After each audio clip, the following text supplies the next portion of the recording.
Puerto Rico, Cuba, Venezuela, Dominicana, Nicaragua, Costa Rica, Venezuela, El Salvador, México, Honduras. ¿Qué más? Perú. Ayúdeme porque me pierdo con tantas banderas. Bienvenidos todos, arriba, arriba, arriba, arriba, que no afloje. ¡Qué lindo! Allá atrás veo la bandera argentina también. Venezuela, Ecuador, Colombia, Dominicana, Costa Rica, Puerto Rico, Perú, República Dominicana, ya lo dije, sí. Arriba, arriba, arriba, que no afloje. Colombia, claro. ¡Arriba, Chile! ¡Qué lindo! Bolivia. Uruguay, estamos felices, contentos, mirá qué lindo. La alegría de todos transmitiendo en vivo para toda esa gente maravillosa que se conecta domingo tras domingo, un placer. Muchísimas repercusiones del mensaje del domingo pasado, la iglesia que nos avergüenza, porque algunos tenían la esperanza de que iba a atacar a la iglesia o que iba a tocar a ciertas personas o hombres de Dios, lo cual jamás hice en mi vida, ni voy a empezar a hacerlo ahora. El día que lo empiece a hacer, pueden solicitar mi renuncia, ¿no? Dios nunca me dio gracia y favor y me prestó los oídos de la gente para hablar mal de nadie. En todo caso, fue una defensa, que la iglesia siempre nos va a avergonzar. Nos va a avergonzar en algún punto porque va a tocar nuestro orgullo, nuestro ego, porque somos gente rota, porque somos gente en reparación. Tenemos que quitarnos los modismos de decir, fulanito no me representa. A mí me escriben de tanto en tanto, Dante, dejaste de representarme. Y yo le digo, ¿cuándo, cuerno, yo te representé? ¿Cuándo me contrataste para que te representes? Y ni me represento a mí siquiera, voy a representar a otro. Lo cierto es que te recomiendo que escuches, si puedes, La Iglesia que nos avergüenza, que el domingo pasado salió al aire, ahí está en nuestro sitio web oficial. Muy bien, dos cositas rápidos y ya te transmito lo que creo Dios me dijo que te diga. Lo primero, desde lo menos importante a lo más importante. Lo menos importante, pero no es un tema menor, ustedes saben que una semana yo estoy aquí y otra semana hasta que termine la gira estoy en mi país. Eso demanda también 12, 15 horas, a veces 17 horas de vuelo con esperas y todo. Luego aviones internos que me llevan a cada estado, a cada provincia.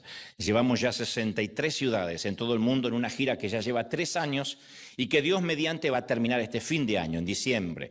No obstante, ahora estuve en 2 provincias de Argentina que están esperando verse, estos compatriotas míos. Uno se llama Santa Fe, una provincia maravillosa, y la otra Entre Ríos o Paraná. Paraná es una ciudad de Entre Ríos, ahí se crió, mejor dicho, mi papá. Así que pude ir a estas 2 hermosas provincias. Esto es cortito y después sí, algo muy importante, pero esto es cortito para que la gente que estuvo y que le hicimos algunas entrevistas también se pueda ver. Y también para mostrarle a ustedes que siempre oran por mi salud, me sostienen, para que Dios me conserve la voz, la mente, el físico. Así que esto es Presidente. Y sí, porque de tanto viajar en algún momento podría colapsar, pero siempre tengo una fuerza sobrenatural y es el manto de protección de la iglesia que me ayuda. Así que se los agradezco profundamente. Esto es Presidente, Santa Fe y Paraná. Ahí va. Gracias a Paraná y a Santa Fe. Siempre, gracias por acompañarnos en este show que llevamos ya, son 2 horas y media en cada escenario y ya hemos estado en todo el mundo, en casi todo el mundo, en Europa, en España, en Barcelona, en Madrid, en Nueva York, en el Radio City, después en los Movistar de Colombia, de Bogotá, de Chile, de Argentina, y Dios nos ha bendecido tanto y yo sé que eso es el respaldo de la congregación. Gracias por vuestras oraciones y gracias a los que fueron. En una semana vamos a estar en San Juan y en Mendoza, que son otras 2 provincias maravillosas, así que ahí los esperamos. Muy bien, en India tenemos uno de los hogares, uno de los orfanatos más bonitos, donde pudimos empezar a sembrar desde hace varios años, hacer varias cosas con ellos, pero fundamentalmente darle herramientas para que sigan adelante, porque no es solo alimentarlos y sostenerlos de por vida. Entonces les dimos herramientas, les ayudamos, tenemos muy buenos pastores allí que comenzaron esta obra, la familia Kumar, a las cuales les mandamos un saludo enorme. Esto es Tu Semilla y ya te transmito después de esto lo que creo Dios me dijo que te diga, pero esto es donde va nuestra ofrenda. Somos River India. Ahí va. Esa es Tu Semilla, gracias por sembrar, gracias por dar y el aplauso para los que están del otro lado también que siembran, que nos envían ofrendas de todo el mundo. ¿Cuánto se puede hacer? Y somos una humilde congregación de gente hispana. ni siquiera somos todos anglos, multimillonarios mucho menos, ni somos el Estado ni el gobierno, pero ustedes conocen lo que hemos hecho en Uganda, lo que estamos haciendo en la India, lo que estamos haciendo en Cuba, que construimos ya 12 casas que te las vamos a ir mostrando. Se puede hacer tanto, claro, a lo mejor no se puede cambiar toda una nación, pero de a poquito, con pequeñas semillas, se puede cambiar la cultura, el acervo cultural de una nación, de un país subdesarrollado, y fundamentalmente si tenemos el sentir de ayudar, de sembrar. Así que perdonen que soy monotemático, repetitivo, pero no me cansaré de repetir mientras que Dios me dé vida. Gracias por tu semilla, gracias por sembrar, muchas gracias. Gracias, gracias en nombre del Señor por sembrar. Muy bien, ¿estamos listos, gente, sí o no? Alguna vez te conté que conocí a cierta mujer con la que alguna vez trabajé, que cada mañana llegaba a la oficina con el ceño fruncido. Era como que en su frente tenía escrito un no, antes que incluso alguien le hiciera alguna pregunta. Hay gente así que se maquilla, se lava la cara, se lava los dientes y después se pega un no. Entonces, cuando uno le va a preguntar cualquier cosa, lo primero es no. Hay gente que hace del negativismo su bandera.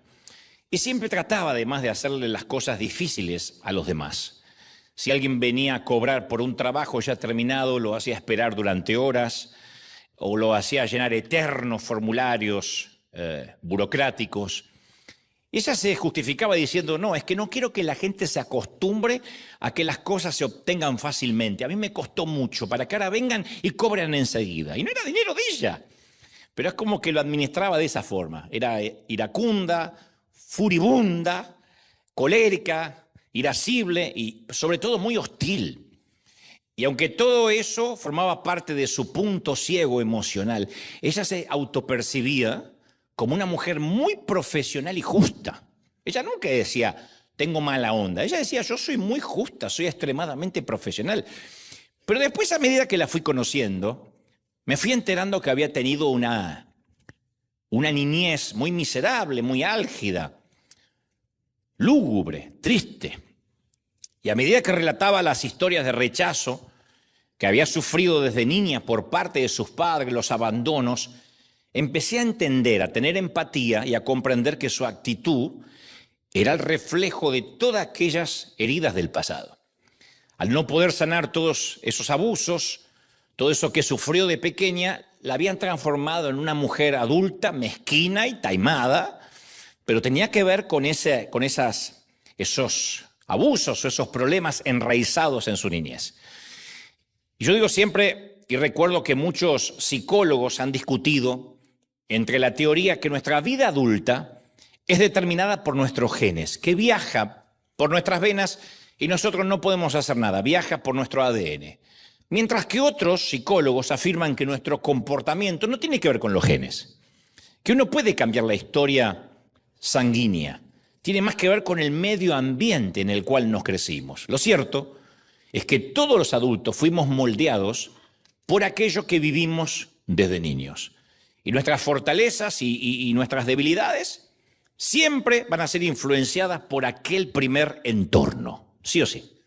De manera que todas las disfunciones de nuestra edad adulta han sido moldeadas a priori o influenciadas en nuestra niñez. Y nuestra herida de la infancia, ya sea agresiva, pasiva, siempre llega con un mensaje encriptado. O sea, la reacción a ese mensaje que viene dentro de la herida determina nuestra personalidad y nuestra manera de afrontar la vida. Y la mujer que te estoy contando de mi ejemplo, que no tengo ánimo de criticarla ni mucho menos porque terminé queriéndola mucho, porque entendí por qué actuaba así, no es un caso aislado. Somos millones quienes llevamos a cuestas los restos del dolor causado por las heridas de la niñez. Hay de los que sostienen que no hay que revolver el pasado, que con el Señor todas las cosas son hechas nuevas, pero yo soy de los que creen que si uno no logra sanar, esas heridas nos van a acompañar aún en nuestro peregrinar cristiano. Y como resultado de ese dolor no procesado, a veces actuamos de maneras que dañan también nuestras relaciones como adultos. Por ejemplo, puede que nos ofendamos, hay gente aquí que puede que se ofenda con mucha facilidad, puede que nos ofendamos con facilidad, o que seamos muy sensibles, extremadamente sensibles, desproporcionadamente sensibles, o explotamos, o nos retraemos, o somos esquivos, adustos. Estoy hablando de la vida adulta. O reaccionamos o detonamos de manera también gigantesca ante un problema menor, o vamos por la vida tratando de ganarnos la validación y el afecto que no tuvimos en nuestro hogar y siempre queremos que nos den palabras de afirmación. Y lo peor es que nos aterra pensar que podríamos repetir o quizás estar repitiendo ese círculo vicioso con nuestros propios hijos. O sea, tanto que criticamos la crianza que tuvimos que sin querer podemos estar repitiendo el mismo ecosistema. Un adulto herido siempre hiere. Bajo cualquier circunstancia, un adulto herido hiere. Quien sangra, mancha. Un adulto sanado siempre sana. Es un placer hablar con un adulto sanado. No estoy hablando de un adulto que no tuvo problemas, un adulto que los tuvo pero se sanó. Ahora, convengamos que todos los que estamos hoy aquí y en casa quisimos que nuestros padres nos amaran, que estuviesen orgullosos de nosotros en el caso que tuviéramos padres. Ansiamos la aprobación, ansiamos la anuencia, la afirmación de quienes nos criaron. Y cuando un niño no recibe eso de parte de sus padres, termina deviniendo en un adulto con numerosos traumas subterráneos. Porque cuando yo hablo de trauma, inmediatamente tenemos un acto reflejo de decir, yo no estoy loco. No, yo no estoy traumado. No. Cuando yo hablo de trauma, son problemas subterráneos, insisto, que nos hacen actuar de manera inconsciente, de determinada manera, y no sabemos por qué actuamos así. Y lo que es aún, en el vano intento de no querer revolver nuestro pasado, privamos a los demás de ayudarlos a sanar. O sea, si uno no reconoce que fuimos heridos, que tenemos traumas subterráneos escondidos, no podemos sanar a priori a nuestros hijos. No podemos ser un agente de bendición para otros. Ergo, nunca vamos a ser una persona saludable, sino que vamos a ser una persona que hiere inconscientemente. En la primera parte de este mensaje, que lo prediqué hace 2 años, te conté que bajo la rosa viene de una expresión del latín que significa sub rosa. El término tiene una connotación de secreto y de confidencialidad. Algo que se hace sub rosa no debe repetirse ni debe difundirse. Y este vínculo de estar bajo la rosa y la confidencialidad se remonta a la antigüedad.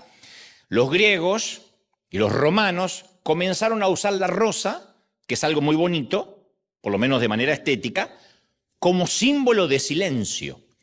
Y las reuniones secretas se llevaban a cabo literalmente bajo una rosa pintada gigantescamente en el interior del techo. Cuando los caballeros templarios entraban a un salón, las rosas de los techos pintadas en sus salones era el recordatorio a los invitados que debían guardar discreción de todo lo que iba a pasar o lo que se iba a decir o hacer durante esa noche. De hecho, la popular frase, lo que pasa en Las Vegas se queda en Las Vegas, ¿conocen, sí o no? Fue parte de una campaña publicitaria ideada para promover el turismo en la ciudad de Nevada. Una manera de decir, podrías ser infiel en Las Vegas y nadie se va a enterar. Puedes jugar lo que quieras, puedes acostarte con quien quieras, no va a salir de Las Vegas. Fue una campaña publicitaria. Lo que se hace en Las Vegas queda en Las Vegas. Pero los creativos, la agencia de publicidad, se basó en esta frase de los templarios que decía, lo que se hace bajo la rosa queda bajo la rosa. Entonces, sentarse bajo una rosa gigantesca representaba una obligación contractual de silencio y de absoluta confidencialidad. Pero lo sórdido del caso es que en la época medieval, los señores feudales, algunos pedófilos, solían colocar una rosa en la puerta de su habitación, como una suerte de cartelito en los hoteles no molestar. Si la rosa estaba colgado del lado de afuera en el picaporte, significaba que aunque los guardias oyeran en su interior gritos de un niño o de una niña, no debían ni podían intervenir, porque lo que estaba ocurriendo allí dentro estaba ocurriendo bajo la rosa. O sea que bajo la rosa también significa ocultar el espanto, el dolor, bajo algo que aparentemente se supone que es bello. Bajo la rosa es cuando esos dolores se ocultaron bajo la infancia, bajo la niñez, bajo lo que tuvo que ser una temporada de inocencia absoluta. Ahora, no solemos todos estar conscientes qué nos pasó bajo la rosa. Solemos decir, yo me acuerdo de mi infancia, pero en realidad, dicen los neurólogos que nos acordamos menos del 2% de todo lo que vivimos. Nadie tiene tantos gigas disponibles, tantos engramas mentales para recordar toda la infancia. No podríamos pensar, no podríamos razonar, porque nuestro cerebro estaría sobrecargado como una computadora que tiene sobrecarga de información. Así que la mayoría de los eventos de nuestra niñez se van perdiendo en el inconsciente. Y de ese 2% el cerebro tiene un recurso que es editar las partes malas para poder sobrevivir. Es un regalo de Dios. Solemos olvidar las cosas malas, lo cual no significa que esa amnesia inducida signifique necesariamente sanidad. No significa que porque no lo recordamos no ocurrió. Hay veces que actuamos de manera inconsciente y no sabemos por qué actuamos así. Por ejemplo, yo voy a contarte algo que nunca antes había dicho públicamente, pero viene a cuento, viene en la línea narrativa. Cuando mi madre murió en el 2016, yo amé a mi madre siempre, profundamente, actriz, bellísima, loca, maniática, controladora, manipuladora y profeta, como la mayoría de las madres aquí presentes. Yo la amé. Pero cuando en el 2016 me llama mi hermano y me dice, mamá partió a la eternidad, yo no lloré. Tampoco me quedé en shock. No tuve ninguna respuesta emocional visible, lo cual me sorprendió. Ustedes dirán, bueno, porque ya era muy grande ella, porque también tú eras adulto. Bueno, sí, pero es una mamá, es un papá. El sentimiento de orfandad uno lo siente a los 5 años, a los 10 o a los 50. Me acuerdo que aquel jueves que mi mamá partió a la eternidad, yo grabé varios programas de televisión, porque esa era mi rutina ese día y tenía un compromiso con TV Azteca. Y grabé varios programas de televisión, si acaso 5 o 6, como si nada, me sonreí, entrevisté, hice los monólogos, lo que tenía que hacer. Pero a partir de ese momento traté de procesar las razones por las cuales yo no pude transitar el duelo de una manera normal, digamos, o como se suponía que debía transitarlo. ¿Por qué no pude expresar mis emociones? Los investigadores creen que muchos hombres estamos tan incapacitados emocionalmente que no solo luchamos para expresar nuestros sentimientos, sino que ni siquiera entendemos cuáles son esos sentimientos. A veces nos cuesta procesarlo. No es que seamos desalmados algunos, no tengamos sentimientos, sino que nos cuesta procesarlos. Nos cuesta transitarlos. Yo cuando era pequeño siempre sentía que estaba solo, siempre. Dicen que la orfandad que más duele es la del alma, porque cuando nuestros padres están bajo tierra, no nos queda otra opción, somos huérfanos y ya. Pero lo peor es cuando nos sentimos huérfanos y nuestros padres duermen la siesta al otro lado de la pared y uno se siente desconectado. Yo no me acuerdo que nadie me haya dicho que creía en mí o que me amaban o que estaban orgullosos de mí. No tenía muchas cosas yo para enorgullecer a mis padres. Nunca fui un nerd, ni traje muy buenas calificaciones, pero nunca me dijeron ni siquiera campeón, ganador, esas cosas que un niño, especialmente varón, necesita. Y yo siempre cuento que cuando pregunté, mamá, ¿ustedes me quisieron tener, me planificaron? No, pensamos que eras un tumor, dijo la vieja. ¿Un tumor? Un descuido, fuiste un descuido. Ni siquiera recuerdo alguna vez que me hayan abrazado. Los entiendo, llegué como un descuido, ¿no? Fue una noche de avivamiento descontrolado del viejo que no calculó mal, no sé si el calendario, el método, no sé. Pero claro, no esperaban parir un hijo, mi mamá, a los 43 años, de manera que yo no soy tampoco tan ingenuo para asegurar que jamás me abrazaron. Sin embargo, aun cuando haya sucedido, el hecho que no pueda recordarlo es muy significativo. Porque por ahí, si yo pudiera volver al pasado, sí, acá en mi cumpleaños me abrazaron, que por cierto nunca me festejaron el cumpleaños. Pero digo, acá sí me abrazaron. Sí, pero ¿por qué no lo recuerdo? ¿Es significativo? No es un tema menor. Y sé que hay mucha gente aquí que también cargan con el dolor de las heridas de la niñez y les cuesta mucho expresarlo, porque no solemos ir a terapia, porque entendemos algunos por prejuicios que ir a terapia es bordear la locura y que uno empieza con el terapeuta y termina con el psiquiatra. Entonces, uno dice, bueno, es que el Señor ya me sanó y lo creo, pero quizás tu madre y tu padre no estaban presentes como me pasó a mí. O tal vez uno de los dos fueron irresponsables o distantes o estaban enojados y te maltrataban o estaban ensimismados en sus cosas. Y probablemente, casi seguro, era todo lo que sabían y podían hacer. No lo hacían adrede. No obstante, el resultado es el mismo y nunca lo superaste. La mayoría de los hombres y mujeres con quienes hoy te vas a cruzar, que esto quede claro, tuvieron padres o madres que les fallaron en algún punto.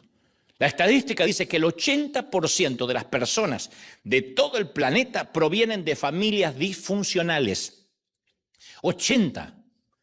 O sea que 8 de cada 10 personas en tu barrio, en tu trabajo, en tu gimnasio, en tu iglesia, también crecieron en hogares disfuncionales. Especialmente gran parte de mi generación, un poco menos, un poco más.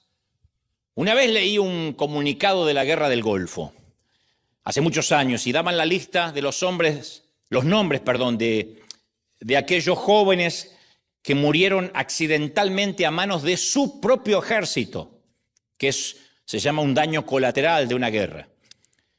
Y decía, murieron inocentemente en el fragor de la batalla, inocentemente porque fueron disparados, abatidos por sus propios compañeros que no los reconocieron o que no los vieron. Y el periodista usaba un término que yo nunca había escuchado. Él le llamó fuego amistoso. Los soldados que murieron bajo fuego amistoso. Y yo pensé, ¿dónde estará lo amistoso de ese fuego? Señora, le mataron a su hijo. Ah, bueno, pero era amistoso. Ah, bueno. Y muchos de nosotros hemos sido lastimados por el fuego amistoso de nuestra propia familia. Fuego amistoso. Yo cuento siempre que uno de los lugares favoritos del mundo es una arboleda que está a solo minutos de mi casa, donde yo me suelo perder ahí, y todos los cipreses y robles están doblados, no hay un solo tronco recto, y se inclinan y se doblan. Ninguno de los árboles es perfecto, no es como esos pinares o esos árboles majestuosos que uno ve en las películas. Pero yo pienso que la humanidad es como esa arboleda que yo visito, que aunque intentamos mantener la cabeza alta, ninguno lo logramos. Nos doblamos, nos torcemos y nuestra corteza tiene nudos. Somos una colección de troncos torcidos. Somos la hermandad del tronco torcido. Una vez prediqué sobre eso. Somos la hermandad, la fraternidad del tronco torcido, porque todos tuvimos alguna disfuncionalidad en la infancia, en la familia.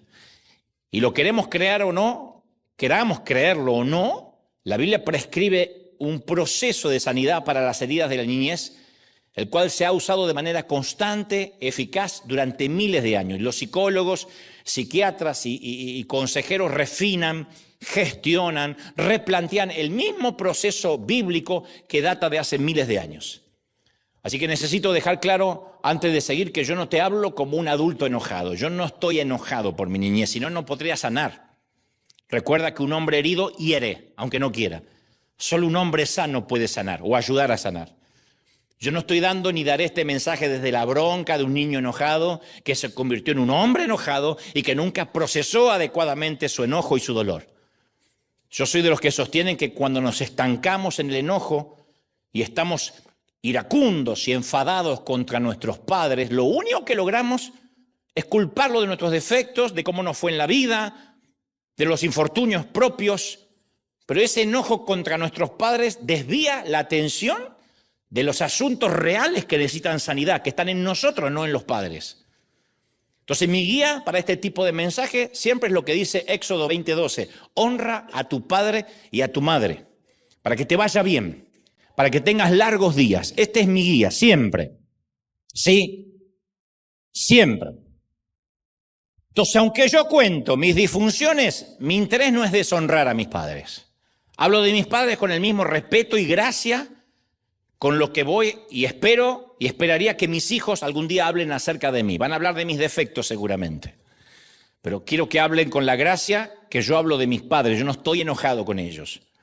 Los honré hasta lo último que pude, hice lo que pude en mis fuerzas, hasta donde la mente me daba, así que no tengo deudas pendientes, no tengo saldos. Y aunque mis padres ya no viven de este lado del sol, viven del otro lado del sol, estoy seguro que ellos estarían de acuerdo con todo lo que digo y con lo que te voy a decir ahora. Mi propósito es compartir las cosas que aprendí a los golpes para que no tengas que aprender de la misma manera. ¿Estamos listos para eso, sí o no? Ahora bien, la mayoría de nuestros padres tampoco recibieron la crianza adecuada de parte de sus padres. Estoy seguro. No tuvieron un modelo que les enseñara a crear hogares seguros, saludables. No tuvieron un modelo que les enseñara a crear hogares estables. Heredaron el quebrantamiento de sus propios padres. Vaya uno a saber en cuántas generaciones atrás comenzó este ciclo disfuncional. Luego no pudieron quebrar ese ciclo o bucle vicioso y traspasaron ese quebrantamiento a sus hijos, o sea, a nosotros. Y eso nos pone en riesgo, insisto, de repetir el mismo ecosistema, de hacer lo mismo con nuestros hijos sin darnos cuenta. Yo no te estoy diciendo que eres mal padre o mal madre o mala madre. Digo que uno puede repetir ciertos ciclos sin darse cuenta. ¿Cómo uno logra detener esa disfunción intergeneracional? En principio, identificar nuestras propias heridas de la niñez. Por eso empecé contando la historia de esta mujer que conocí. Porque ella no identificaba el dolor que arrastraba. Cuando uno identifica las propias heridas, las identifica, yo soy así, tiendo a actuar así, mi carácter siempre se inclina para este lado por lo que me pasó. Cuando uno lo identifica, no se victimiza. A priori lo que hace es no pasar esas heridas a nuestros propios hijos. Tenemos que entender qué es lo que estuvo mal, porque el diagnóstico siempre precede al tratamiento. No se puede aplicar un tratamiento. Esto sería más fácil. En cualquier iglesia te dice, pasen al altar, reciba la unción, nueva criatura, ya está. Pero uno sigue cargando los traumas. Uno sigue teniendo la misma madre, el mismo padre, en el peor de los casos la misma suegra. Entonces, no es por ósmosis, no es magia. En un hogar saludable, primero voy a dejar claro en esto porque sé que todavía veo algunas miraditas como diciendo, bueno, este mensaje no era para mí porque yo la verdad que me criaron los Ingalls, pero este va para los que los criaron los Simpson.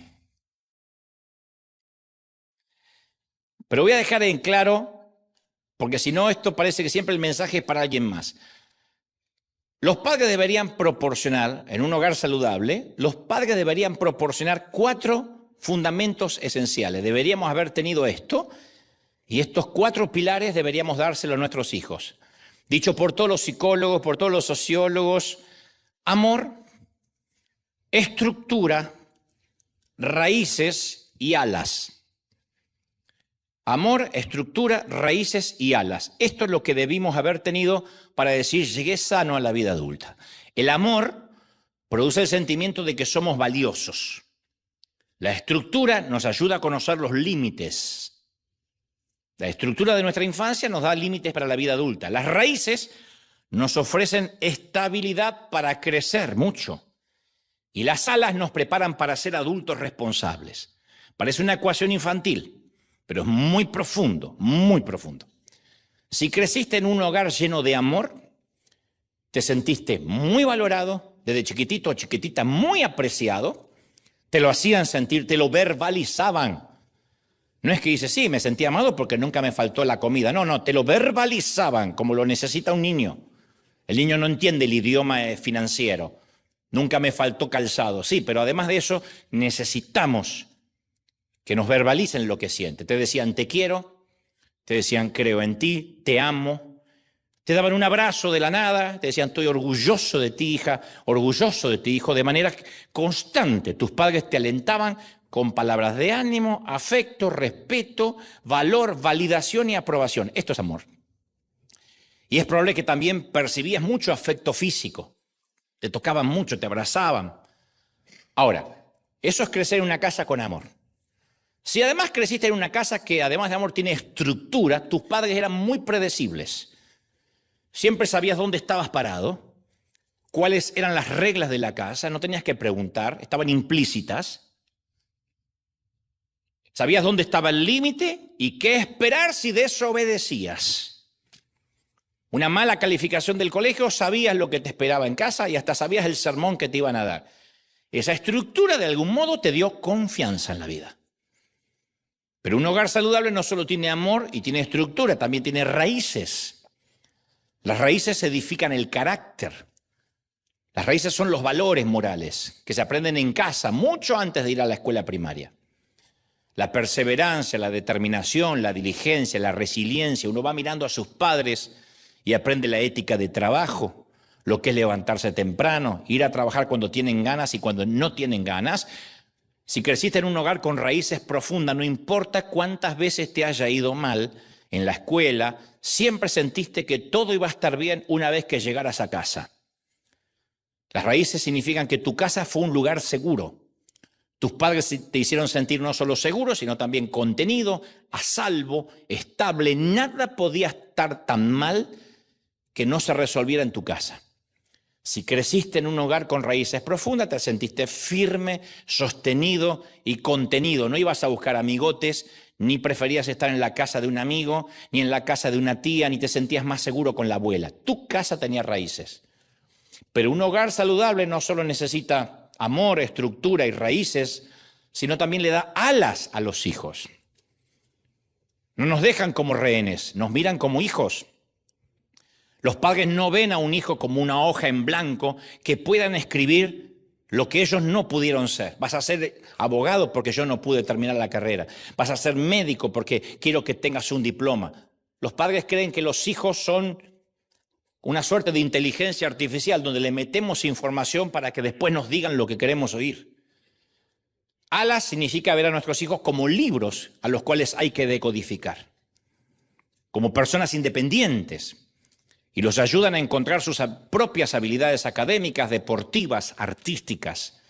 Si creciste en un hogar en el cual te dieron alas, te sentiste escuchado, entendido, pudiste expresar qué es lo que te daba gozo y qué no te daba placer, qué no querías estudiar porque no era lo tuyo, no habías nacido con eso.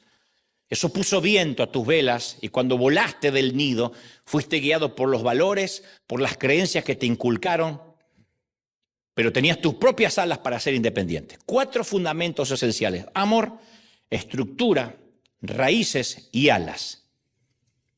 Eso es lo que deberíamos haber tenido para hoy poder ser adultos sanos. Dicho esto, y habiendo convenido que estamos todos enfermos, porque no vi ninguno que dije amén, amén, amén, amén a las 4, ninguno. Todo esto que te acabo de decir no era para que te alegres, sino para que sepas todo lo que no tuviste, todo lo que no tuve. Pues si no, yo predico y siempre es para otro. No, esto es para nosotros. Para los que no tuvimos ni amor, ni estructura, ni raíces, ni alas, o alguna de las cosas, algunas medias rengas, pero ahí estamos. Entonces, como noto que casi nadie tuvo esos 4 fundamentos, paso a contarte cómo realmente bien pudo haber sido tu niñez. No tienes que hacerlo públicamente, obviamente, pero estoy seguro que te vas a identificar con alguna de estas siguientes 6 patologías. Número 1, tus padres eran pasivos. En palabras más simples, se involucraban poco. Simplemente nunca estaban presentes. Físicamente estaban en casa, pero eran distantes, nunca estaban emocionalmente disponibles, nunca te conectaste emocionalmente con ellos. Una vez hablé con una señora adulta que me dice, hasta el día de hoy, cuando le cuento a mi mamá algo serio, me cambia el tema. Ella me dejó claro de que no hablará temas profundos conmigo jamás. Es un mecanismo de defensa. Mamá, me encontraron un bulto extraño en el seno y me tienen que operar. ¿Sabías que tu hermana se abrió un Instagram? O sea, hay madres que crean, o padres, un abismo con sus hijos y los hijos lo sentimos. Entonces, si es así, tu niñez no está llena de recuerdos felices, de todas las cosas que hacían juntos como familia. Te dejaron solo, sin dirección, y hoy te das cuenta, especialmente al ver a tus propios hijos, que fuiste abandonado. Yo no sabía que fui abandonado hasta que fui padre. Cuando fui padre y los ayudé a bañarse y los ayudé en las tareas, dije, wow, a mí nunca me ayudaron. Yo aprendí a bañarme a los golpes, por eso andaba mugriento hasta los 15 años. Porque nadie me dijo que tenía espalda, talones Nadie me enseñó a usar el hilo dental. Nadie. Parecía el hijo de Tarzán. Ahora, y ustedes dicen, pero tus padres estaban. Sí, pero como fue un susto lo más parecido a un tumor, me dejaron que me criara solo y me sentía abandonado. Entonces, es posible que tus padres hayan sido abandónicos o que no estaban allí. Número 2, tus padres estuvieron literalmente ausentes. Acá hay mucha gente que no tuvo papá y mamá ahí. No porque necesariamente se hayan muerto, porque nunca estaban en casa. Y fuera por causa de divorcio, de muerte, de enfermedad mental o decisión personal, estaban física y emocionalmente ausentes. Y tus padres estaban tan absortos en su propia vida que no tenían tiempo para darte. Entonces llegabas a una casa vacía, preparabas tus propias comidas, asumiste la responsabilidad de hacer tus tareas, de ir y venir a la escuela siempre solo. Ni siquiera recuerdas si alguna vez fueron a un acto escolar o alguna reunión de padres. O sea, te sacrificaron en el altar de su propio éxito. No hay diferencia entre un adicto al trabajo o a las drogas y un adicto al alcohol y un adicto al trabajo. Son adicciones. Una vez un hombre me contó una historia muy triste. Dice que su mejor amigo murió en un accidente de motociclismo, de moto, en la época en que estaban estudiando juntos en la secundaria. No tenía casco. Resbaló la moto, obviamente tuvo traumatismo de cráneo, falleció en el hospital. Y en el funeral, el papá de la víctima, el papá de su amigo, que era un exitoso empresario, que le daba todo al hijo, quien entre otras cosas le compró la moto, se acercó y le dijo, ¿tú eras el mejor amigo de mi hijo? Y él dijo, sí. Entonces el padre le dijo, mira, yo estaba tan ocupado construyendo mi empresa que nunca lo llegué a conocer. ¿Me podrías, por favor, contarme algo acerca de él? ¿Cómo era? Entonces hay muchos que venimos también de familias así. Número 3, tus padres eran permisivos, te dejaban hacer lo que quisieras, excepto asesinar lo que quisieras. Y no te dejaban asesinar porque a lo mejor le traía problemas a ellos, sino también asesina. Y aunque en el momento era cool, sufriste por falta de estructura. No conocías los límites, conociste sin barandal, creciste sin barandal, sin barandilla. Yo tenía un compañero de 10 años de edad cuyos padres estaban divorciados, cuando el divorcio no era moneda corriente y era un tema tabú. Si estaban divorciados se ocultaba, ¿no? Y en el afán, los padres, como estaban viviendo separados, de competir por el cariño de su hijo, le dejaban comprar todo. Lo que no le da el papá, le da la mamá, y creo que este hijo de padres divorciados iba especulando e iba extorsionando a papá y a mamá, pero le dejaban comprar al niño de 10 años revistas pornográficas. No había internet en aquel entonces, si no hubiese tenido acceso irrestringido a la web. Obviamente llevaba las revistas a la escuela, el papá se las compraba, podía quedarse a dormir en la casa de quien quisiera, era un alma libre.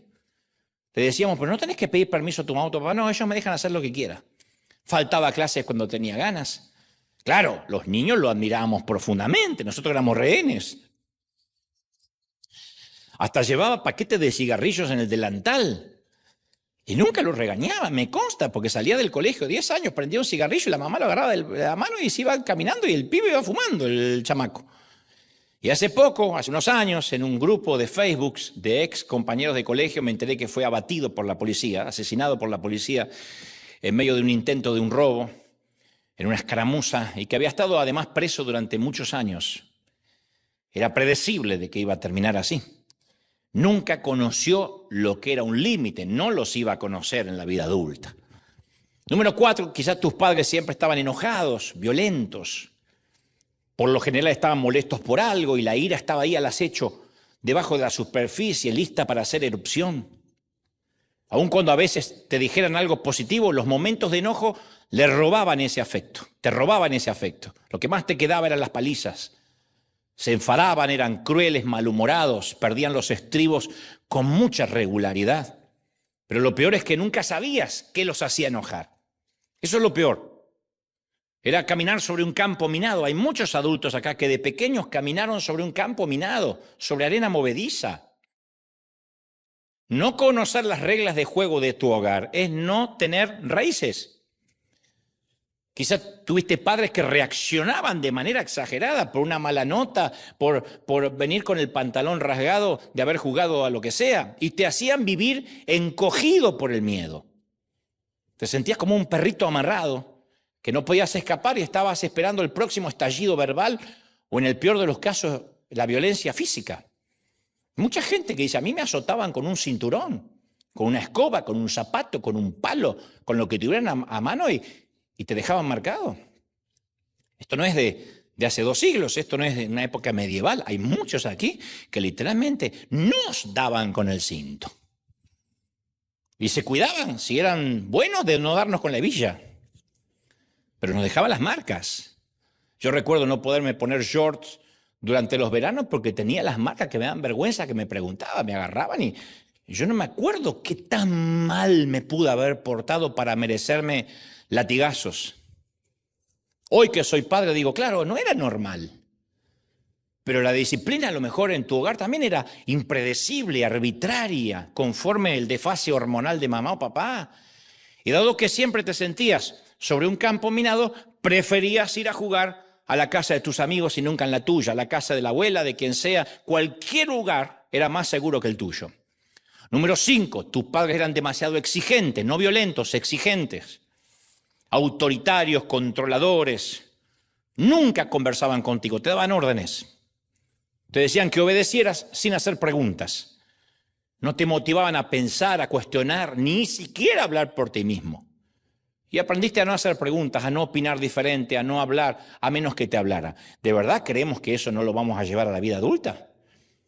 Yo la única forma que entiendo de que hay gente que se congrega con pastores que los castigan, nos mandan al infierno y dice, yo no sé a qué ven usted, a ver qué, usted es un hijo de Satanás. Y la gente dice, ¡aleluya! Yo digo, la única forma que los entiendo es que tenían padres así. Y hoy están buscando una figura pastoral que se asemeja al padre. ¿A quién le gusta que lo mandan al infierno todos los días? Yo no entiendo las iglesias legalistas que prefieren que los castiguen y los disciplinen. Y eso es sana doctrina, ¿no? Es que de chiquito vienen así.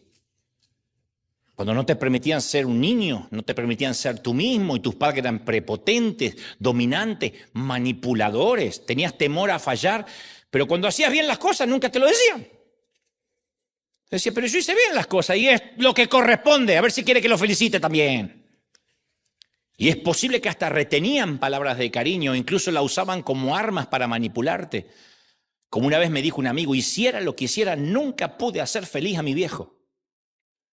Hay mucha gente que dice, haga lo que haga, yo nunca pude hacer feliz a mi papá, nunca. 6, tus padres eran denigrantes. Invalidaban tus emociones con críticas explícitas, yo los he visto. Los he visto interactuar con sus hijos. Si tuviste padres denigrantes, sentías que eras una decepción, como si lamentaran todo el tiempo que hubieras nacido y te lo hacían saber. Y esas críticas constantes destruyeron tu autoestima. Tu madre te decía, eres igual a tu padre, eres igual a fulanito, tienes lo mismo. Te torturaban con sus desprecios, con sus adjetivos sarcásticos, te avergonzaban por tu manera de pensar, por tu forma de hablar. Y algunos avergüenzan a sus hijos por la manera en que lucen.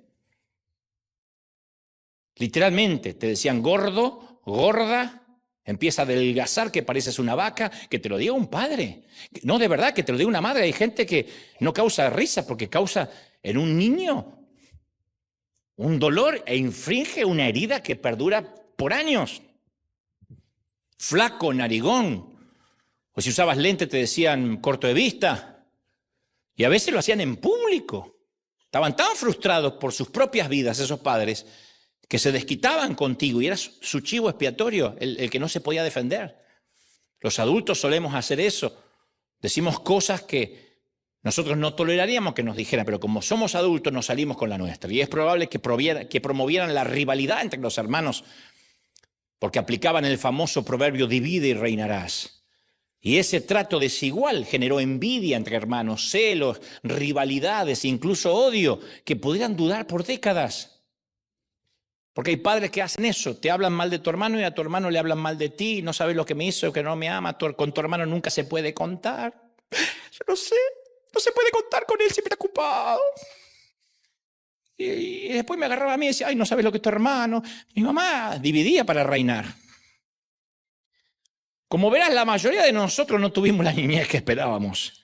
ni que merecíamos, ni que debimos haber tenido. Perdonen que sean tan explícitos, pero si yo hablo así por encima, la mayoría dice, no, yo la verdad que no tuve problemas, pero sufrimos mucho y no nos dimos cuenta. Pensábamos que el trato que nos daban era el trato normal. Y ahora que crecimos nos damos cuenta que no es así, porque no queremos ser así con nuestros hijos. Era nuestra normalidad, pero no era lo normal, era nuestra normalidad. La normalidad mía era que me agarraban a cintazos, que me hablaran mal de mi hermano, que los padres estuvieran ausentes, que nunca me dijeran algo bueno. Era mi normalidad. Yo pensé que todas las casas los chicos eran así. Por eso una vez que uno identifica el trauma, necesitamos hacer primero el duelo por lo que salió mal. Si no es hablar con la pared, si la gente dice yo no tengo problema, ni tuve problema, no va a sanar. Hacer duelo es lo opuesto a la negación. Si la negación es tratar de olvidar, el duelo es tratar de recordar, aunque duela. La negación acumula el dolor, el duelo lo deja salir y no nos afecta nuestra manera de ser, de pensar. Ahora, convengamos, no nos merecíamos nuestras heridas de la niñez. Ninguno de nosotros fue tan malo de niño, aunque fuéramos súper traviesos, para merecernos lo que vivimos. No, no somos responsables por lo que nos sucedió. Estaba fuera de nuestro control, éramos niños.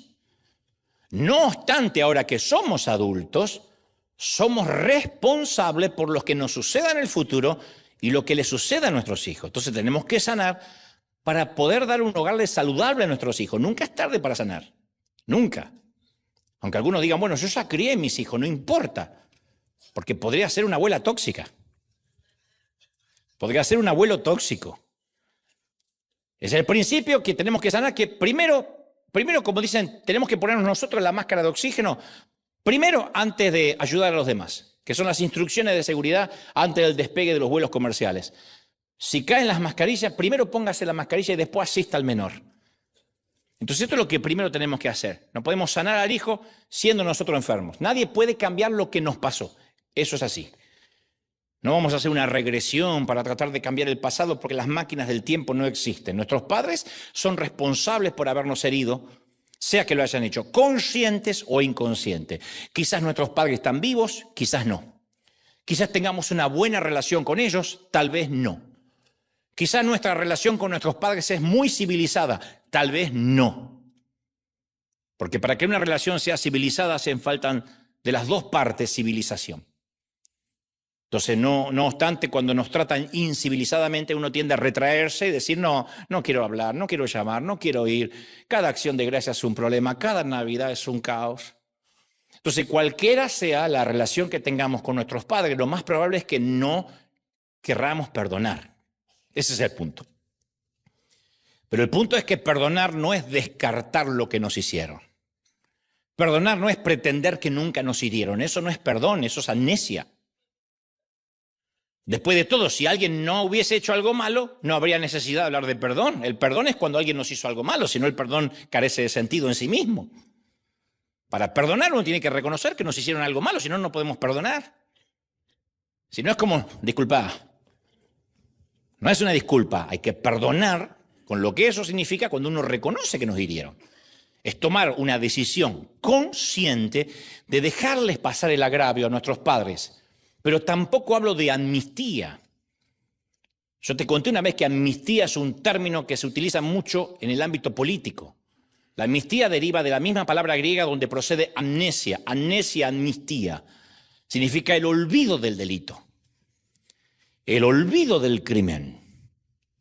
La amnistía, según la RAE, el diccionario de la Real Academia Española, dice es el olvido del delito que extingue la responsabilidad de su autor. O sea, que una persona que ha recibido la amnistía es como que nunca cometió el delito. Y nosotros, yo no te digo, ni Dios nos dice, ofrezcan amnistía. Amnistía es no recordar. Y lo que estoy haciendo ahora es revolver para recordar, porque si no, no podemos perdonar de verdad. O sea, no te estoy proponiendo amnistía. Hablo de perdón. Hablo de un acto de gracia. Hablo de lo que hizo el Señor por nosotros en la cruz, que viendo y estando consciente de nuestros pecados, decidió perdonarnos. Eso es perdón, ¿sí?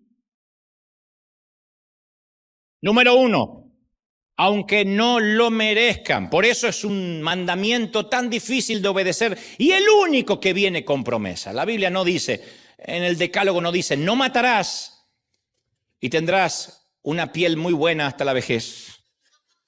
No adulterarás para que tengas buen flujo sanguíneo. No hay promesa, no matarás y punto. No te harás dioses ajenos delante de mí, punto. El único que viene con una promesa es honra a tu padre y a tu madre para que te vaya bien en todo lo que emprendas y tengas larga vida. ¿Por qué debería tener un premio? Porque posiblemente sea el mandamiento más difícil. No es el más suave de los mandamientos. Ese es el más inocuo. Es el más difícil. Llevo, 20, 25 minutos hablando de posiblemente los hogares que tuvimos y todo el mundo nos identificamos. Entonces yo no te estoy diciendo ignoremos lo que hicieron. Y tampoco te estoy diciendo que con el perdón es suficiente para borrar mágicamente años de dolor. No, va a pasar así. Sin embargo, no hay perdón. Si no hay perdón, si no hay gracia de verdad, nuestro futuro con nuestros hijos y nietos va a quedar envuelto en el mismo ciclo disfuncional y eso va a seguir. Y dentro de 100 años, cuando ya no estemos aquí, nuestros hijos se van a quejar de la crianza que les dimos. Y van a decir, mi papá estaba ausente, mi papá era violento, lo mismo que estamos diciendo nosotros. Y hay que cortarlo. Una vez Pedro le pregunta a Jesús, Señor, ¿cuántas veces tengo que perdonar a alguien que peca contra mí? Y agrega y añade 7 veces. Lo que hace que la pregunta de Pedro sea interesante es que los rabinos de la época enseñaban que había que perdonar a la persona por el mismo pecado hasta 3 veces. Ya después de 3 veces te estaban tomando de idiota. Después de 3 veces de perdonarlo por lo mismo, no tenías ninguna obligación de volver a perdonar a la persona. Es la ley hebrea original de los 3 errores. No obstante, la respuesta de Jesús fue diferente. Dijo, no 7, 70 veces 7. El Señor estaba usando una hipérbole con el propósito de abolir la regla de los 3 errores y ya está fuera de juego. Jesús enseñó el perdón unilateral. Yo perdono porque yo tengo la cultura y la esencia de perdonar. No porque me pidan el perdón, no porque se merezca mi perdón. Entonces, para nuestra salud mental y emocional y espiritual debemos perdonar, sea que estén arrepentidos o no. En el Sermón del Monte Jesús enseñó a orar y perdona nuestros pecados como nosotros también perdonamos los pecados de los demás. Y luego añadió, si perdonas los que pecan contra ti, el Padre Celestial te perdonará a ti, pero si te niegas a perdonar a los demás, agregaré, si te niegas a perdonar a tu padre y a tu madre, no importa ya si es un canalla, un abusador, un sinvergüenza, un tipo que tenía triple vida, si te niegas a perdonarlo, el Padre no perdonará tus pecados, porque no hay escala de pecado para Dios. Lo que hizo tu padre no es algo peor de cómo vives tu vida hoy, como yo vivo mi vida hoy. Para el Señor el chismoso está en la misma lista que el homicida. Es el catolicismo el que tiene pecados más rojos, pecados naranjas, pecados rositas y pecados blancos. Nosotros no el Señor. Pecamos contra Dios con celos, con envidias, así que no somos mejores que nuestros padres. Ahora, ¿por qué el perdón es tan importante? Porque cuando no perdonamos, nosotros somos los que sufrimos. Mi papá nunca sufrió. Terminó en una clínica diciendo, yo no sé por qué mis nietos no me visitan si yo fui un hombre tan bueno. Él no sufrió nunca. No tenía un punto ciego, tenía a Stevie Wonder con Andrea Bocelli. Y no le entraban balas, ¿eh? Papá, le dije un día, ¿vos te acordás que de joven echaste un día a tus nietos y dijiste, acá no quiero a nadie, que quiero dormir la siesta? ¿Cuándo? Me dijo, ahí dije, bueno. Entonces, ¿quién sufre? Los nietos, los hijos. Mirá lo que me hizo este hombre. Entonces, la falta de perdón es como una herida supurante que tapamos y se va infectando de a poco. Nelson Mandela, quien soportó la segregación racial y que al final se convirtió en presidente de Sudáfrica, recalcó el resentimiento es como beberse el veneno y esperar que se muera el otro. Entonces, perdonar es una decisión racional, no es un sentimiento, es un acto de voluntad. Entonces, si nos abusaron, si nos lastimaron, no es algo que uno espera sentir. No vamos a sentir nunca de perdonar. No es, uy, sentí de perdonar, entonces no te dieron lo suficiente. No esperemos sentir perdonar. No podemos tener el deseo de perdonar. Yo he tenido que perdonar sin deseo, sin ganas. Y uno cuando toma la decisión de perdonar, también puede que lleve mucho tiempo sanar los sentimientos y ciertas emociones. Pero bueno, yo decido perdonar, basta, no revuelvo más la herida. Nunca es al revés, nunca se sanan los sentimientos para después poder perdonar. Te va a llevar una vida y nunca se van a sanar los sentimientos. Yo he visto a viejos resentidos morirse resentidos. Yo he estado acompañando viejos. Cuando digo viejos, gente de 97 años, resentidos. Digo, de verdad, ante la inminencia de la muerte, siguen odiando al hijo con el que no se habla, al socio que lo estafó. Sí, porque espera sentir. Entonces nunca viene la sanidad. Los fracasos de mis padres no fueron solo de ellos, ¿eh? No crean que mis padres y tus padres fueron un hecho aislado. Por el contrario, mis padres, por ejemplo, tenían sus propias heridas, caminaban con sus propias cojeras, pobrecitos. El hombre que nunca me abrazó y nunca me dijo que me amaba cuando yo era chiquito, nunca fue abrazado por su padre, ni tuvo seguridad del amor de su mamá cuando era chiquito. En pláticas con la abuela, la mamá, la oma, la alemana, la mamá de mi papá, yo me enteré lo que mi papá había pasado. Su papá, el papá de mi papá, murió cuando él tenía 9 años. Entonces tuvo que abandonar la escuela, 4º grado de la escuela primaria, porque la abuela, la mamá, lo mandó a carpir, a levantar la cosecha descalzo en la escarcha, porque no tenía lo que se llama en Argentina alpargatas, zapatillas. Como él era el hermanito mayor de 9 años, su mamá lo trató como un adulto. Entonces la carga del padre la cargó mi papá a los 9 años.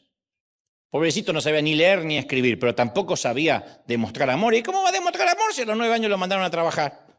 Sin goce de sueldo, por el plato de sopa. Y mi papá necesitaba ayuda, claro, pero no sabía cómo pedirla. Porque esa era su normalidad. Así que hoy a la distancia, que alguna vez me haya hecho, compañero, yo digo, eso tendría que estar anotado en el cielo. Mi papá tenía buenas intenciones, pero no había tenido ejemplo de hombría, ni el ejemplo de un hogar saludable. Nunca tuvo un modelo de lo que significa ser un padre. Y mi mamá menos. En el funeral de su propio papá se encontraron 2 viudas frente al ataúd. Eso pasaba mucho antes de las redes sociales. Y las 2 viudas se encontraron frente, cada viuda vino con sus hijos. Ahí mi mamá se enteró que tenía un montón de hermanos. Ahí se enteró que el hombre tenía 2 hogares, de los que después se descubrirían muchos más. Mi papá tenía muchas vidas, era el multiverso de Marvel ese abuelo. Conoció a mi mamá parientes en el funeral que no sabía que existía. Entonces, lo que trato de decir, mi mamá y mi papá tuvieron que aprender a ser padres. Se casaron a los 19 años. Alguien tiene acá un hijo de 18, 19 años, un nene. No se ofendan, pero son nenes. ¿Qué sabe una mamá que queda embarazada a los 20 años? Uy, ya aprendí a ser mamá. Habrá aprendido a hacer el amor y habrá aprendido a duras penas a parir, pero eso no lo califica como madre. Uno va haciendo camino al andar, como decía Joan Manuel Serrat. Y creo que nuestros padres no se propusieron ser malos padres. Nadie planea fracasar. Capaz que trataron, tal vez no lo hicieron, o quizás no se esforzaron, no lo sé. Pero en cualquiera de los casos, no recibieron la educación que necesitaban para ser buenos padres. Entonces, ¿qué sucede cuando las personas no recibieron lo que estamos esperando que den? La gente no puede dar de lo que no tiene. Mi papá no era un hombre cariñoso que no me podía dar cariño a mí, porque entonces yo estaría muy resentido. Estoy sano porque entendí que mi papá, ¿cómo iba a dar cariño, pobrecito, si no supo lo que era un abrazo de la mamá? Entonces, si nuestros padres nos criaron de manera amorosa, lo más probable es porque a ellos los criaron de manera amorosa. Y si no, es porque no los amaron.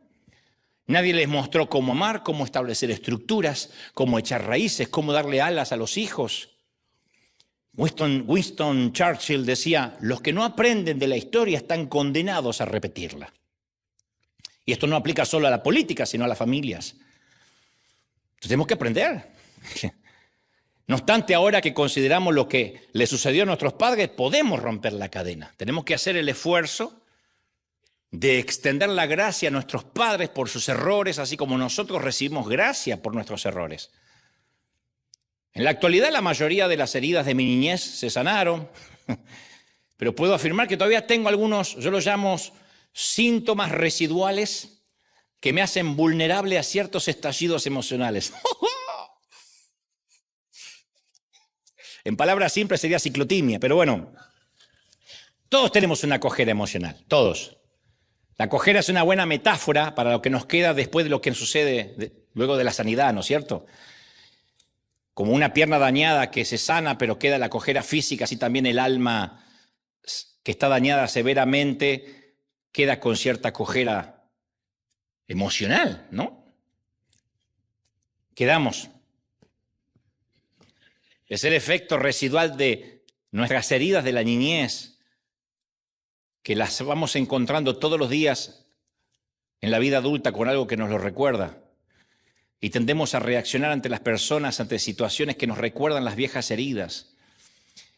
El síntoma más claro de mi cojera, por ejemplo, es que aún yo soy propenso a ver todo a través de los lentes del abandono. Entonces, mis momentos más bajos, mis noches más oscuras del alma fue cuando me sentía excluido, abandonado, un tumor, subestimado, ninguneado, cuando mis opiniones no eran tenidas en cuenta. Me decían, cállate la boca, vos no sabes nada.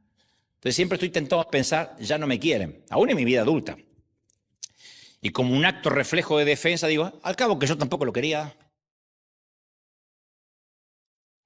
Entonces mi cojera, que me quedó, explica por qué yo siempre mantuve mi círculo íntimo tan pequeño.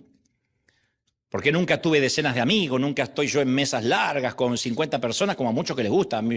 Yo siempre traté de que mi círculo rojo, mi círculo chiquito, estuviera conformado con personas que sentía que no me iban a juzgar, que no me iban a traicionar, que no me iban a abandonar, aun cuando tuviéramos conflictos ocasionales. Siempre no tuve más de 2, 3 amigos. Y no es porque sea un tipo hosco, sino porque el dolor del abandono hace que tome mis recaudos. Entonces algunas personas podrían decirme, sos un producto dañado. Bueno, yo digo lo mismo de ti. Somos productos dañados. Tú también lo eres. Pero esto es lo que yo creo. Esto es lo que yo pienso.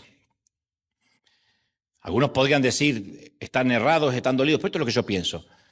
Escuché una historia acerca de un grupo de mujeres que estaban leyendo Malaquías 3:2 y versículo en el cual se hace referencia a Jesús como el fuego abrasador que refina.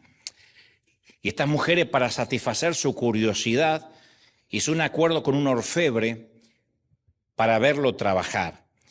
Y el orfebre tomó la plata dura y la colocó en la parte más caliente del fuego, explicándole que eso era esencial para quemar las impurezas. Y la mujer lo miró por un tiempo y le dijo, ¿pero usted tiene que quedarse sentado acá todo el tiempo mientras se quema? Oh, sí, respondió el orfebre. Tengo que estar aquí todo el tiempo porque si yo no lo hago, el proceso del refinado puede pasarse de lo convenido y destruiría la plata. Ahí la mujer le vino a la mente Malaquías 3:3 donde dice, se sentará como un refinador de plata. Se sentará. Después de observar por un tiempo, le preguntó, ¿cómo sabe cuando la plata está apropiadamente refinada? Eso es simple, dijo el orfebre. Cuando me puedo ver yo reflejado en la plata, mi trabajo está completo. Cuando ya puede ser un espejo, mi trabajo está completo. Y Santiago 1:2 dice, amados, cuando tengan que enfrentar cualquier tipo de problemas, considérenlo como un tiempo para alegrarse, porque ustedes saben que siempre que se pone a prueba la fe, trae constancia y la constancia trae oportunidad de crecer. Así que dejen que crezcan, pues a su vez la constancia que se desarrolla plenamente hará que sean perfectos y completos y no les faltará nada. Entonces tú y yo podemos manejar cualquier cantidad de pruebas si pensamos tiene un propósito superior. Yo empecé a sanar cuando entendí que todo lo que me pasó en mi niñez tenía el propósito de hoy pararme aquí entre ustedes, entre otras cosas. El famoso piloto de pruebas de Boeing, Tex Johnson, tenía una placa en la pared de su oficina que decía, una prueba vale más que 1.000 millones de opiniones o de teorías. Entonces el propósito de la prueba es producir constancia que nos ayuda a volvernos perfectos y completos, como la plata refinada que refleja la imagen de Jesús en nuestras vidas. Y para que Jesús se refleje en nuestras vidas, tuvimos que haber pasado todo eso en la niñez. Somos parte de la última generación que ha sufrido mucho. Pero eso no fue adrede porque el Señor se jacta en hacernos sufrir, sino porque quería mandar médicos y enfermeros al mundo que entendieran con empatía el dolor ajeno. Entonces, en resumen, en lugar de tratar de esconder la cojera, hay que reconocerla con dignidad. Hay gozo en aceptar que la cojera es normal y que es hermosa. Somos parte de la hermandad del tronco torcido. ¿Estamos de acuerdo, sí o no? La disfunción es tan común que no hay necesidad de usar la letra escarlata de la vergüenza ni el estigma. Por el contrario, la vulnerabilidad permite a los demás que vean nuestra cojera y le dan a la gente una razón para identificarse con nosotros en un nivel más personal. Si yo me pusiera acá a hablar de lo perfecto que fue mi familia, nadie se identificaría. Porque si no sacamos a relucir la herida de nuestra niñez, si no visitamos el núcleo emocional de nuestra vida, nuestro perdón va a estar incompleto. Siempre. Aceptar que quizás tengamos una cojera emocional no nos va a sanar, pero nos va a dar poder sobre ese dolor. Hay un libro que se llama El cuerpo lleva la cuenta, éxito de ventas del New York Times. El cuerpo lleva la cuenta. El autor cuenta la historia de una enfermera de 28 años que fue a ver a un doctor por un problema de sobrepeso. Tenía 185 kilos, o sea, 408 libras. Y la mujer identificaba la obesidad como su problema. Pero los problemas visibles casi nunca son la raíz de nuestras cuestiones. La mujer había tenido una larga historia de abuso físico de parte de su padre y eso ocasionó un dolor reprimido. ¿Cómo lidiaba con el dolor? Comía todo el tiempo que estaba despierta, comía y comía y comía. La obesidad en ella era un mecanismo de defensa para mantener distancia de los demás, especialmente de los hombres. Comer era el único mecanismo de defensa que tenía. Y cada uno de nosotros tiene un repertorio personal de mecanismos de protección. Algunos, como esta mujer, comen para volverse invisibles. Otros beben para ahogar sus penas. Otros viven enojados para que nadie se les acerque. El trauma no es igual para todos. Pero la sanidad comienza con la decisión valiente de confesar el dolor. En primera instancia hay que reconocer que la herida existe, que fue importante y que todavía duele. ¿Estamos de acuerdo, sí o no? Y recién entonces podemos perdonar y ser libres. Y oigan, y darle a nuestros hijos los fundamentos esenciales que nos faltaron a nosotros. Amor, estructura, raíces y alas. Y no solo sanaremos, sino que vamos a romper el ciclo disfuncional familiar y ayudaremos a todos aquellos que alguna vez ocultaron su dolor bajo la rosa. Vamos a celebrar al Señor de señores, al Rey de Reyes. ¡Te exaltamos, Rey! ¡Te exaltamos, Rey de Reyes! Vamos, vamos, vamos, vamos, vamos, todos. Celebra. Celebra al Señor de señores, al Rey de Reyes. Dios ha hablado hoy. Ha hablado el Señor hoy. Bendito eres. Te exaltamos. Todos. Te exaltamos, Rey de Reyes. Señor de señores. ¡Uy! Más. Presencia del Espíritu, sánanos. ¡Uy! ¡Santo! ¡Aleluya! Levanta tus manos conmigo al decir, vamos, todos. Levanta tus manos y dile, Señor, necesito ahora saber que estoy sanando. Pero para sanar, hoy solamente fue el diagnóstico. El tratamiento va a ser más largo de lo esperado. Tienes que tener paciencia. No vas a irte de aquí ignorando todo lo que te pasó en la niñez. Eso no va a pasar. No vas a irte de aquí ignorando todo lo que te pasó. Pero vas a irte de aquí tomando la decisión, si así lo quieres, intencional de perdonar. Señor, perdona. Pero quiero perdonar. Quiero sanar. Quiero perdonar como me perdonaron a mí. ¡Uy! Todos. Quiero perdonar como a mí me perdonaron. Quiero comenzar hoy la sanidad. Que hoy, 20 de julio, sea el día en que dejemos ir a esa niña que sufre, a ese niño lastimado. Permítelo que se vaya. Yo sé que los adultos somos niños que sobrevivimos. en cuerpos de adultos. Pero cuando yo digo que lo dejes ir, estoy hablando de que dejes ir el dolor, que dejes ir las heridas, que dejes ir esos momentos de soledad en que estabas en tu cunita, en tu cama, muerto de miedo, muerta de miedo. Como adulto decir, Señor, hoy miro hacia adelante y estén vivos o no, sea que tenga una relación civilizada o no, voy a perdonar. Posiblemente este sea uno de los mensajes más espirituales que jamás volvamos a oír. ¿No suena más espiritual el empoderamiento, la unción, la anointing, el fuego, reciba ahora las lenguas? Pero ¿de qué sirve todo eso en gente enferma? En gente resentida, en gente dolida, en gente que no puede sanar. Hay cojeras que vamos a llevar el resto de la vida. Pero yo he decidido, casi a mis 30 y tantos años, nunca seré un viejo resentido. Nunca transmitiré odio a mis hijos o nietos. Nunca seré esos que viven maldiciendo lo que pudo haber sido y no fue, sino que quiero bendecir hasta el último día. Quiero ser un poco parecido al querido Juan Carlos Ortiz, que solía decir de todos, y bueno, querido, si no lo amamos nosotros, ¿quién lo va a amar? Y yo decía, ¿qué sanidad hay que tener para poder amar así, para poder dar esa gracia? Todos, ¡vamos! El Espíritu Santo lo está haciendo ahora, sanando, tocando heridas. ¡Uy! Impresionante. Todos. Reciban ahora esta sanidad, reciban ahora este bálsamo del Espíritu. Que el Señor nos toque, que nos sane, que nos bendiga, que nos llene. Presencia del Espíritu Santo. ¿Cómo te ama el Señor? ¿Cómo no te va a amar si en sus manos te tiene esculpido? Hay gente de todo el mundo ahora conectándose con nosotros, sanando en sus hogares.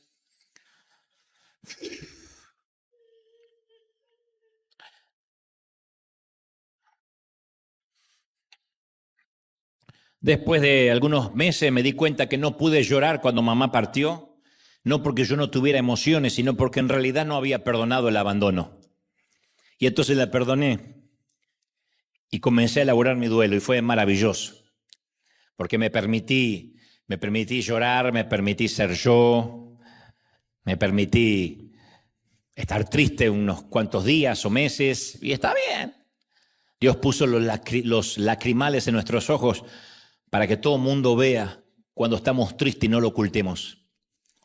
Así que perdonemos aunque ya estén del otro lado del sol o del otro lado de la frontera. Perdonemos aunque no los veamos. Perdonemos a los que nos abandonaron, al disfuncional, al abusador, al que nos golpeaba. Señor, hoy decido perdonar. No más veneno en mi vida, no más toxicidad. Yo te ruego, Dios, que vivamos limpios. Señor, he hablado lo que me has dicho que diga tu pueblo. No he agregado, no he quitado lo que creo es tu revelación. Te pido que los bendigas, que los toques, que los llenes con tu gracia, con tu favor. Padre, doble porción de tu espíritu ahora sobre ellos. Sánanos,